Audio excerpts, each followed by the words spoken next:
So, as y'all are no doubt very aware, next week is final exams week.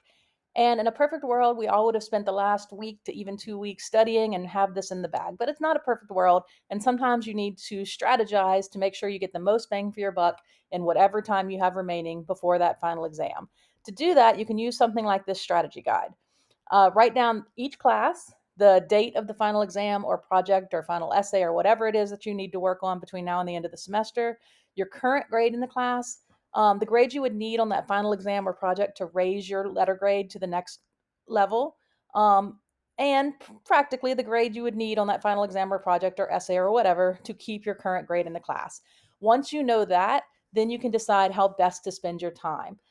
If you have a class that you currently have a solid B in, and you just need at least a 50% on the final to keep that B, whereas no grade on the final would be enough to bring you up to an A, well, then you know that that maybe is an exam you don't spend quite as much time studying for, in order to spend your time more wisely on a class um, in which you either desperately need to raise your grade or in which you can raise your grade to the next level. Once you know that, then however many days you have left, plan out exactly what you're going to study. On day one, maybe you're going to read chapters 3 through 6. On day two, you're going to make flashcards.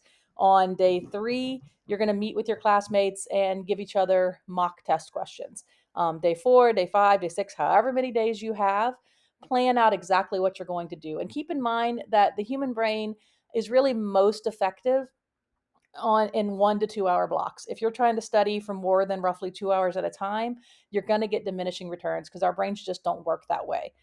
So rather than planning an all nighter or to cram the day before the exam, really plan out blocks of roughly 2 hours each day that you have remaining until that exam, or that project or that paper or whatever it may be. Um, this will allow you to have a plan in place to, again, maximize the return on your investment of your time and your energy. It should also help reduce that test anxiety and that stress level. If you have a plan in place, you can remind yourself you have a plan, you've strategized, you've thought it through, you know exactly what you need to do and when you need to do it between now and that last final exam or project or essay or whatever it might be. Having this plan in place will reduce your stress levels. And you can remind yourself when you're taking the test, hey, I studied, I know this stuff, I'm going to be fine. Turn any negative thoughts into positive thoughts. Don't think about, how much the exam is worth or, oh gosh, what if I fail this class? Just remind yourself, hey, I had a plan, I had a strategy, I implemented it, and I'm good. And that will help make sure that your final exam week goes as smoothly as possible and that you get the best possible outcome from this semester. So you got this, and good luck.